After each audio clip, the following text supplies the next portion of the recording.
লাগে নাই, জিহাদের ময়দানে আমার আপনার রক্ত ধরানো লাগে নাই, যার কারণে ইমানটা আমার আপনার কাছে কোনো দাম নেই।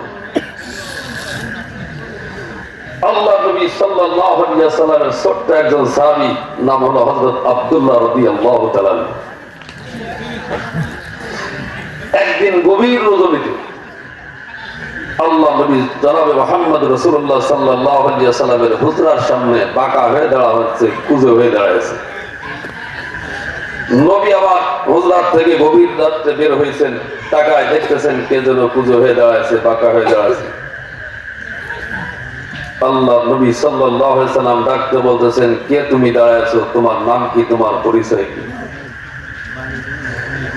সাহাবী হযরত আব্দুল্লাহ রাদিয়াল্লাহু তাআলা বলতেছেন, ইয়া রাসূলুল্লাহ, ইয়া হাবিবাল্লাহ, আমি আপনার সাহাবী আব্দুল্লাহ।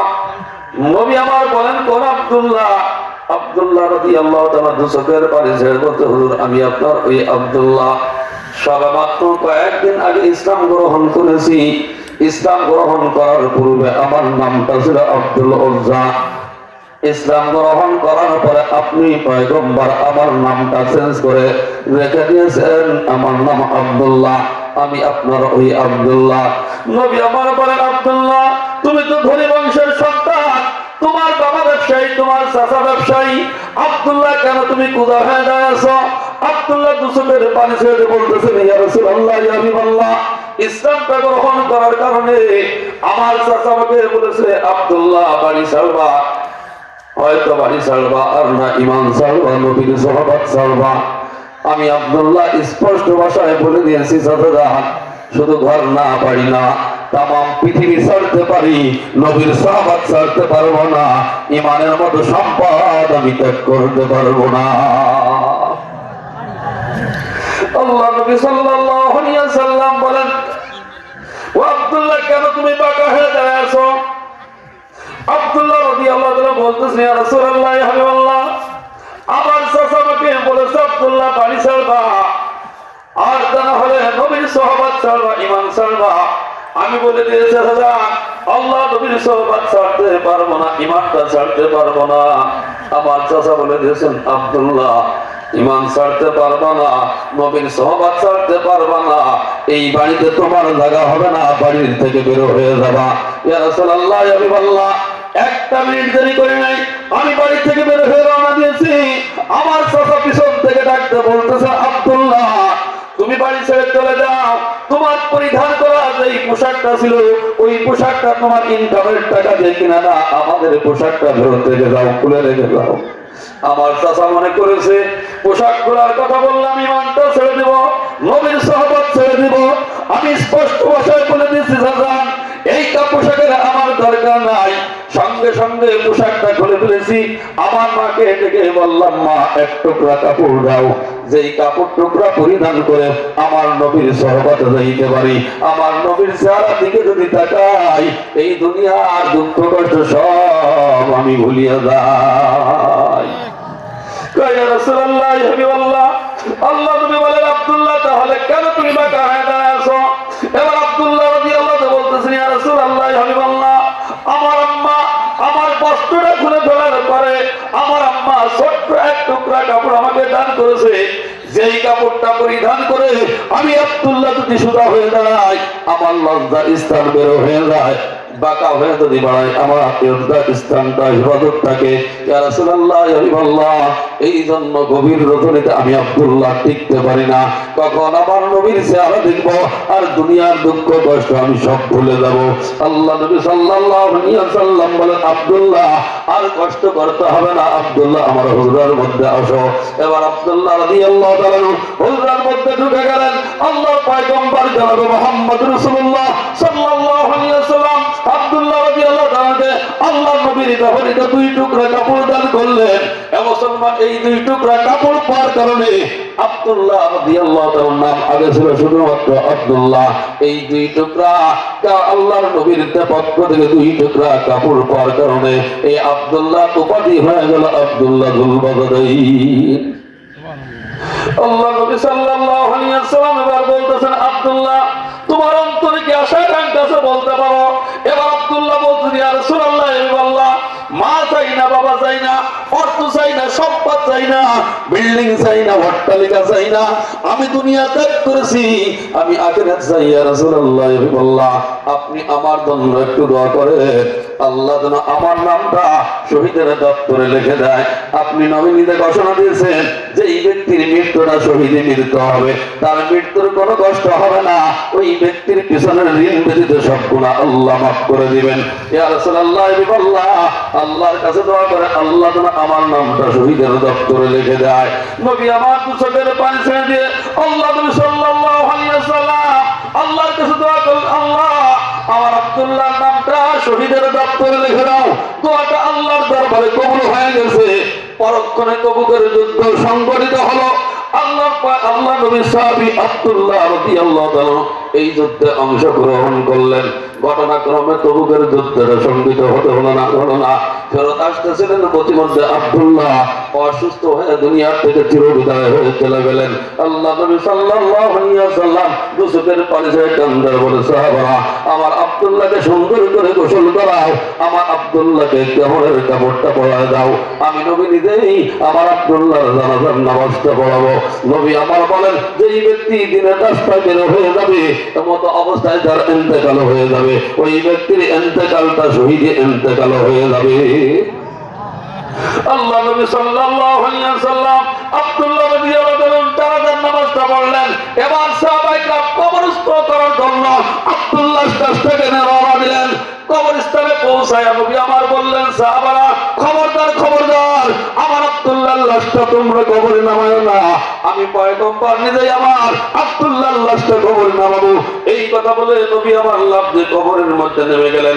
এবার সাহাবায়ে কেরামকে ডাকতে বললেন, সাহাবারা আমার আব্দুল্লাহর লাশটা আমার হাতে তুলে দাও। এবার সাহাবায়ে কেরাম আব্দুল্লাহ রাদিয়াল্লাহু তাআলা লাশটা আল্লাহর পয়গম্বরের হাতে যখন তুলে দিলেন, আল্লাহ নবী সাল্লাল্লাহু আলাইহি ওয়াসাল্লাম আব্দুল্লাহর লাশটা হাতে ধরে আকাশের দিকে তাকায় দুচোখের পানি ছেড়ে বলেন, আল্লাহ আমার আব্দুল্লাহর উপর আমি পয়গম্বর খুশি হয়ে গেছি, আল্লাহ তুমি আমার আব্দুল্লাহর উপর খুশি হয়ে যাও। নবী আমার আকাশের দিকে তাকায় বলেন, আল্লাহ আমার কোল থেকে আমার আব্দুল্লাহর লাশটা তোমার কুদরতি করে সফর করলাম, আল্লাহ আমার আব্দুল্লাহর লাশটা তুমি কবুল করে নাও, গ্রহণ করে নাও। সাহাবায়ে কেরামের মধ্যে কান্নার লোল পড়ে গেছে, সাহাবায়ে কেরামের কান্নার লোল পড়ে গেছে। বিশেষ করে সাহাবী সাদ ইবনে আবি ওয়াক্কাস রাদিয়াল্লাহু তাআলা দুচোখের পানি ছেড়ে কান্দে আর আব্দুল্লাহর লাশের দিকে ইশারা দিয়ে বলে, ভাই আব্দুল্লাহ আজকে তোমার লাশটার পরিবর্তে আমি সাদ বিন আবি ওয়াক্কাসের লাশটা যদি হইতো আমি কতই না ভাগ্যবান হয়ে যাইতাম। মুসলমান এই আব্দুল্লাহ রাদিয়াল্লাহু তাআলা ঈমানটা অর্জন করার কারণে ওয়াসা লাগছে, মাসা লাগছে, বাচ্চা লাগছে, মুসলমান দুনিয়ার সব শান্তি সব বিসর্জন দিয়েছে। এই জন্য ঈমানটা তাদের কাছে দামি ছিল। আমি আপনি কষ্ট ছাড়া বিনা কষ্টে আমি আপনি ঈমানটা অর্জন করেছি। এই কারণে আমার আপনার কাছে ঈমানের কোনো দাম নাই, ঠিক কিনা? মুসলমান সমস্যা হলো আমি আপনি দাবি করি পাক্কা মুমিন, পাক্কা ঈমানদার। সমস্যা হলো মুসলমান আমার আপনার দাবির সাথে কাদের সাথে কোনো মিল নাই। মুসলমান কেন কি মিল নাই? আমার আপনার ঈমানটা যদি পরিপূর্ণ ঈমানদার আমি আপনি হয়ে যাইতাম, আমি আপনি যদি পাক্কা মুমিন হয়ে যাইতাম, মুসলমান হয়ে যাইতাম, আজকের ওয়াজের প্যান্ডেল থেকে বের হওয়ার পরে একজন মুসলমান ঈমানের নামাজ করতে পারতো না, একজন লোক সুদ খাইতে পারতো না, একজন লোক ঘুষ খাইতে পারতো না, পরের হককেও নষ্ট করতে পারতো না, ঠিক কিনা? মুসলমান দুইটা জিনিস ভালো করে বুঝবেন, একটা হলো হকুল্লাহ আর একটা হলো হকুল ইবাদ। একটা হলো আল্লাহর হক আর একটা হলো বান্দার হক।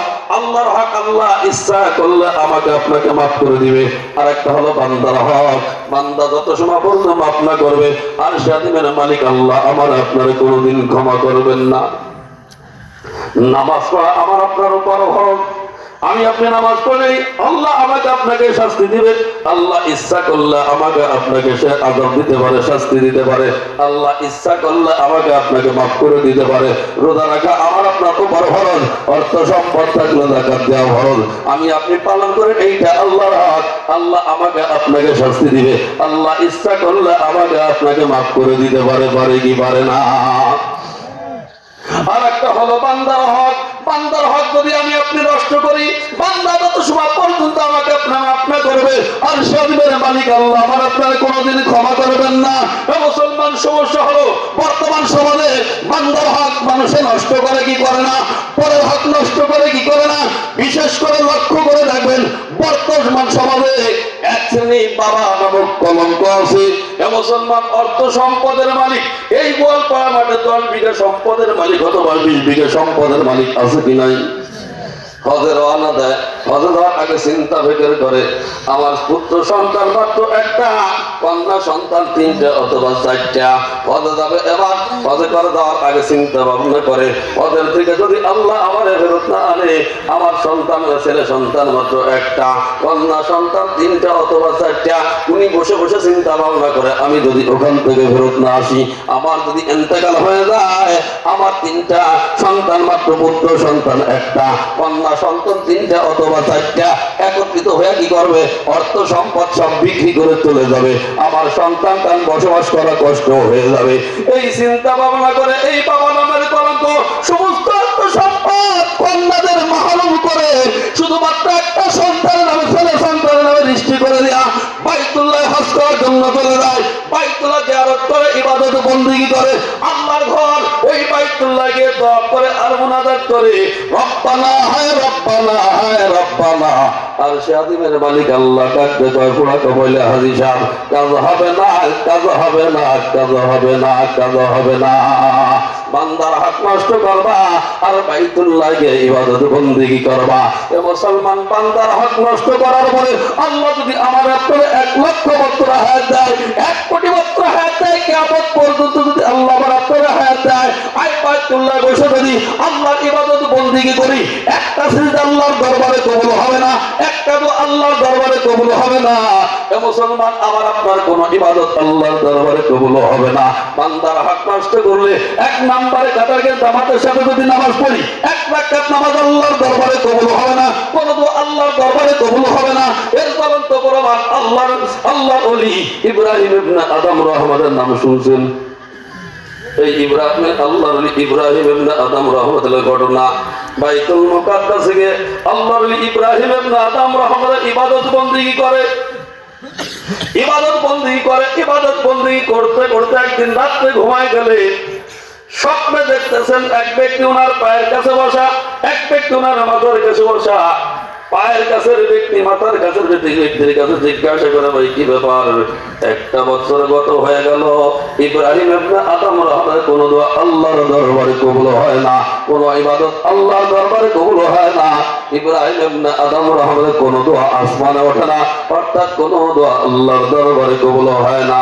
মাতার কাছে ব্যক্তি উত্তর দেয়, ভাই তুমি কি জানো না ইব্রাহিম ইবনে আদম রহমতের পরের হক নষ্ট করেছে? এই স্বপ্নটা দেখার পর আমার ঘুমটা ভেঙে গেছে। চিন্তা ফিকির করে আমার সমস্যা হলো কোথায়, ত্রুটি হলো কোথায়, কার হক নষ্ট করলাম। চিন্তা ফিকির করতে করতে ওনার স্মরণ হয়ে গেল উনি একটা দোকান থেকে কিছু খুরমা খেজুর ক্রয় করেছে। প্যাকেটটা নিয়ে যখন রওনা দেয়, পায়ের দিকে তাকায় দেখে 2টে খেজুর পড়া। উনি চিন্তা ভাবনা করলেন, এই 2টে খেজুর মনে হয় আমার ক্রয়কৃত খেজুর, কিনা খেজুর। এই চিন্তা ভাবনা করে খেজুর 2টে উনি নিয়ে গেলেন, খেয়ে ফেললেন। উনি চিন্তা ভাবনা করে এই জায়গা সমস্যা হইলে হইতে পারে। আল্লাহর ইব্রাহিম ইবনে আদম রাহমাতুল্লাহ বাইতুল মুকাদ্দাস থেকে বের হয়ে ওই ব্যক্তির কাছে মাপ চাওয়ার জন্য রওনা দিলেন। হাঁটতে হাঁটতে চলে গেলেন, গিয়ে দেখতেছেন ওই ব্যক্তি আর দোকানদার দোকানে নাই। এবার আল্লাহর ওলি ইব্রাহিম ইবনে আদম রাহমাতুল্লাহ একবার ওই দিকে যায়, একবার এই দিকে আসে, একবার ওই দিকে যায়, একবার এই দিকে আসে, পাইচারি করে। ওই দোকানে এক যুবক বসা, যুবক ডাকতে বলতেছেন, আল্লাহর ওলি মনে হয় আপনি কাউকে যদি খোঁজেন, কাকে আপনি খোঁজেন? আল্লাহর ওলি ইব্রাহিম ইবনে আদম রাহমাতুল্লাহ বলেন, যুবক রে, আমি এই দোকানের মালিককে খুঁজি। যুবক দুচোখের পানি ছেড়ে বলতে, হুজুর আল্লাহর ওলি রে, এই দোকানের যে মালিক ছিল উনি আমার বাবা। গত কয়েকদিন আগে আমার আব্বা দুনিয়া থেকে ইন্তেকাল করেছে। যুবক বলতেছেন, আল্লাহর ওলি কেন আপনি আমার বাবার খোঁজে আসছেন? আল্লাহর ওলি ইব্রাহিম ইবনে আদম রাহমাতুল্লাহ বলতেছেন, বাবা যুবক রে, তোমার বাবার থেকে আমি কয়েকটা খেজুর ক্রয় করেছিলাম। আমার প্যাকেটটা নিয়ে যখন রওনা দেই, পায়ের নিচে পড়ে দেখে 2টা খেজুর পড়া। আমি চিন্তা ভাবনা করলাম এই দুইটা খেজুর মনে হয় আমার ক্রয়কৃত খেজুর, আসলে এই দুইটা খেজুরের মালিক আমি না, এই দুইটা খেজুরের মালিক তোমার বাবা। ও যুবক, যুবক রে, আল্লাহর হস্তে তুমি আমাকে মাফ করে দাও। তাহলে দেখেন কেমন যুবক সন্তান। বাপ যদি ভালো হয়, বাপ ভালো তার, বলেন বাপ ভালো তার, বাপ ভালো তার বেটা ভালো, মা ভালো তার ঝি, গাই ভালো তার বাছুর ভালো, দুধ ভালো তার ঘি। কচুর মতো কচু হলে অল্প জালে সেজে, মানুষের মতো মানুষ হলে অল্প কথায় বোঝে। গাইতে বাছুর চেনে, বাছুর চেনে গাই, মুরগিতে খাপড়া চেনে, কুত্তে চেনে ছাই। আর যেমন বাপ তেমন সন্তান। বাপ যদি ভালো হয় বেটা তোমার ভালো হয়। আর কেমন বাবার কেমন সন্তান। আল্লাহ বলতেছেন যুবক রে, এই দুইটা খেজুরের মালিক আমি না, এই দুইটা খেজুরের মালিক ছিল তোমার বাবা। ও বাবা, আল্লাহর রাস্তায় তুমি আমাকে ক্ষমা করে দাও। সন্তান বলতেছেন আল্লাহর রে, এই দুইটা খেজুরের মালিক আমি একা না, আমার অংশ আমি আপনাকে মাফ করে দিলাম। ওই যে আমাদের একটা ঝুপড়ি ঘর দেখা যায়, ওই ঘরের মধ্যে আবার একটা বোন আছে আর আমার মা আছে, এই দুইটা অংশ তাদের থেকে মাফ চেয়ে নেন, আমার অংশ আমি আপনাকে মাফ করে দিলাম। আর আমি আপনাকে বলতাম হুজুর খাইছেন দুটো কি জানতো? যুবক কি জবাব দেবো আল্লাহর কাছে? চিন্তা ভাবনা করে দেখো, মা বাবা ইন্তেকালের পরে কন্যা সন্তান যদি বোন দিকে আসে, ভাগ বন্টন করতে আসে, এবার ভাইটি বলে এই যে গোয়ালপাড়া বাজারের কাছে জমি, এর শতাংশ 1 লাখ অথবা 2 লাখ, এই দাগ পাবা না, তোমার অংশ কোথায়? ওই বিলির মধ্যে যেখানে ফসল বছর একবার হয় 5,000 টাকা শতাংশ। বোন যদি আসে এই দাগ দিব না, এই দাগ পাবা না, ওই বিলির মধ্যে যাও। কি জবাব দিবি রে যুবক আল্লাহর কাছে? কিয়ামতের ময়দানে আল্লাহর কাছে কি জবাব দিবা? আল্লাহর হক আল্লাহ ইচ্ছা করলে মাফ করে দিতে পারে, বান্দার হক বান্দা তত সময় পর্যন্ত মাফ না করবে আর সে আদিমের মালিক আল্লাহ আমার আপনারে ক্ষমা করবেন না। মুসলমান আমি আপনি বলি আল্লাহ দোয়া কেন কবুল করে না? দোয়া আল্লাহ কেন কবুল করবে? লক্ষ্য করে দেখবে, দেখছি মুসলমান 1 নাম্বার কাতার গিয়ে নামাজ পড়ে মসজিদ থেকে বের হয়ে আবার মাঠে গিয়ে আইল ঠেলে আইল কাটে। আছে কি নাই? 1 নাম্বার কারে নামাজ পড়ে মসজিদ থেকে বের হয়ে আবার সুদের টাকা হিসাব করে। আছে কি নাই? 1 নাম্বার কার নামাজ পড়ে মসজিদ থেকে বের হয়ে আবার ঘুষের দরবার করে। এমন কোন সমাজ পাবেন না, এমন কোন মহল্লা পাবেন না, এমন কোন এলাকা পাবেন না, ইল্লা মাশাআল্লাহ 2-1টা সমাজ থাকতে পারে। অধিকাংশ সমাজে বর্তমান আঙ্গুলে ডলা চায় বিচার পাওয়া যায় না। কেন দুনিয়ায় শান্তি? বাবা শান্তি দুনিয়ার কয়টাই নাই। আল্লাহ নবী বলেন দুনিয়ার মধ্যে যখন কয়েকটা গুনার কাজ বেশি বেশি দেখা দিবে, সুদ ঘুষের কারবার যখন সমাজে বেশি বেশি চলবে, মিথ্যার চলাচলি যখন সমাজে বেশি বেশি চলবে, পিতা মাতার নাফরমানি যেই সমাজে বেশি বেশি চলবে, আর নেবে নামাজের সংখ্যা যেই সমাজে বেশি বেশি চলবে, আর বাদ্যযন্ত্রের প্রচলন যেই সমাজে বেশি বেশি চলবে, মদ দাদা এবার বাবার আড্ডা যখন সমাজে বেশি বেশি চলবে, ওই মুহূর্তে আসমানি বালা মুসিবত দুনিয়ায় নেমে আসবে।